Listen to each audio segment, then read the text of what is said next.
Hey class, just following up on Zora Neale Hurston's How It Feels to Be Colored Me. Want to give you guys another opportunity to study the piece a little more closely and develop some thought on it.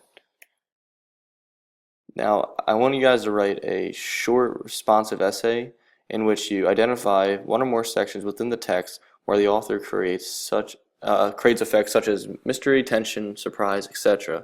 Then describe how the author creates this effect through language, structure, and or the manipulation of time in that short responsive essay. Okay? To give you guys an idea of what I'm expecting, I'll go through a short example myself.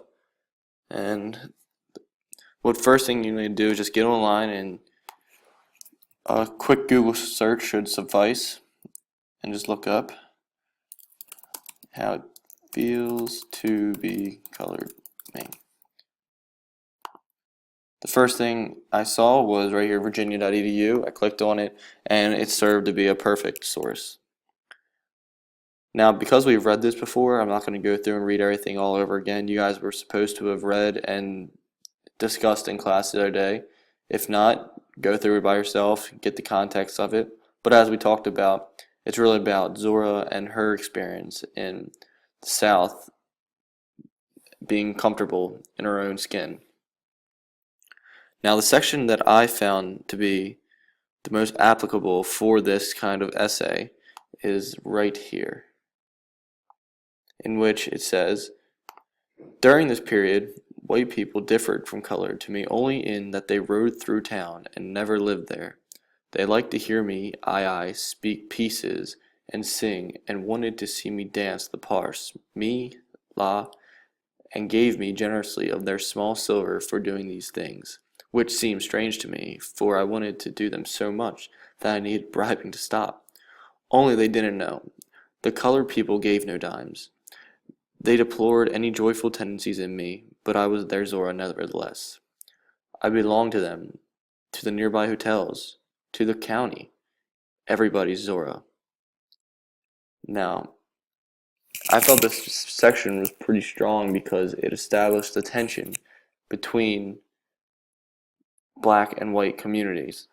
Now, there's tension between that, but it also creates a more literary tension in which you can tell Zora is establishing this separation-based language, in which I later went back and found words such as differed and continued to go through and eventually found that they said, for me, I wanted to do them so much, meaning that the way she lived served as a form of entertainment for those who do not live the same way, in this case, black and white.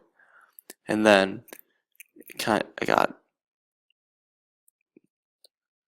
I was their Zora, nevertheless, grouping her with the black community. No matter what she did, she belonged to them. So, it's good to see that she is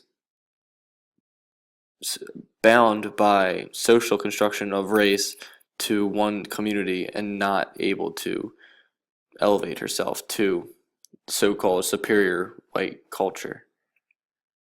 Now, what I expect you guys to do is take those pieces that you found in your own section and apply them. And like I said, the words and phrases I found that stuck out to me were differed. They rode through towns, never lived there. It's a typo. I wanted to do them so much. I was their Zora. I belonged to them.